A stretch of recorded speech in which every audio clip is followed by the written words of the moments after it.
So people have always loved subs in COD, with these guns complementing those who like playing a little more aggro, letting them slide around corners and bunny hop and drop shot and whatnot, and overall just letting you get behind little Timmy, who's been sitting in a window for half the game, trashing on you from some insane head glitch.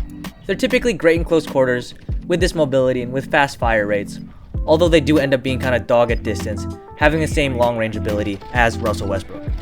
So I'm sure a bunch of you sweats already looked up what the best sub in MW2 is, and you probably saw one of two options, either the Vaznev 9K, which I have right here, or the Lockman sub, which is the MP5. If you didn't see one of those two options, you should probably double check your source. That gun guide might be straight off of BuzzFeed. But anyways, another popular gun, and it was actually so OP that they G8'd it in the European Challengers League, is the KASTOV 74U, which we all know as the AK-74. One weird thing is that it's actually an AR in this game, because it's always been a sub in the past CODs. But it's actually still really mobile, like a sub, and hits pretty much just as hard as you would expect an AR to. So my Ooga Booga brain thought to itself, could I just use this as a sub? And I decided that the best way to figure this out would be to compare it to the best sub in the game, the Vaznev 9K. So, there's two main areas we want to look at here, which are damage and mobility. Starting with damage, let's look at a quick example. So if we're in a fight with Mr. Triangle right here, and it takes 3 punches to knock him out, and we punch at a rate of 0.5 per second, how long until he gets dropped? If you said 6 seconds, you probably passed middle school math, so congrats. Using this same math, we can calculate the TTK for each weapon by taking the shots to kill and dividing it by the fire rate. In the firing range, I was able to find the shots to kill at 10, 25, and 50 meters like so. Also, definitely did not miss any shots on these completely stationary targets. By the end, I found that at all 3 distances, the 74U takes 1 less shot to kill. Both guns have 30 round mags, so I dumped them into a wall for firing. So the 9K definitely dumps bullets a little bit faster, but when we convert this to TTK, we still see the 74U come out on top at all 3 distances. This is also assuming we hit all of our shots, so we should probably look at the recoil too. And when testing recoil with no resistance, we see that the 74U kicks up more, while the 9K has more horizontal recoil, which is a little more random and harder to control.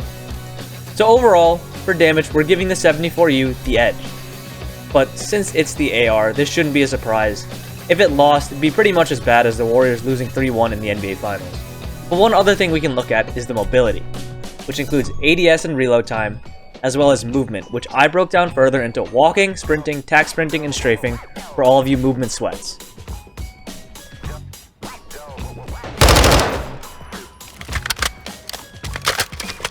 So you might have seen that the 9K ADS is a little bit faster and that the 74U reloads a little bit quicker, but if you did, you were probably paying too close of attention, because when you're playing, these numbers are going to be basically the same thing. Any differences are negligible. But in that case, what about the movement then? For this test, I did a bunch of small races with walking, sprinting, tack sprinting, and strafing in the firing range.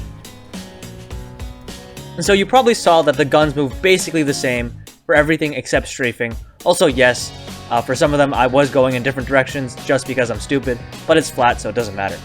In terms of strafing, the 9K definitely has an advantage, and it's a useful stat, but you also have to think about the gun as a whole and how valuable this one stat is compared to everything. So that's why, looking at the big picture, the KASTOV 74U is definitely the superior weapon. It's got some ridiculous flexibility, and even though it can get outshot by real ARs at long distance, it evaporates people in short to mid range, so if you want to try a sub, I would say give the 74U a go. I mean, there's probably a reason that it's starting to get banned in some pro leagues. I also started testing attachments on both of the weapons, especially after seeing Exclusive Ace's video on how MW2 attachments can actually be pretty detrimental, and you might not want to run all your slots. Long story short, none of the attachment setups on the 9K could make it superior to the 74U. With the KASTOV, I made some builds that were pretty helpful, and that video is going to be dropping soon, so keep an eye out. That's it for this one. I hope you guys enjoyed it, and thank you for watching.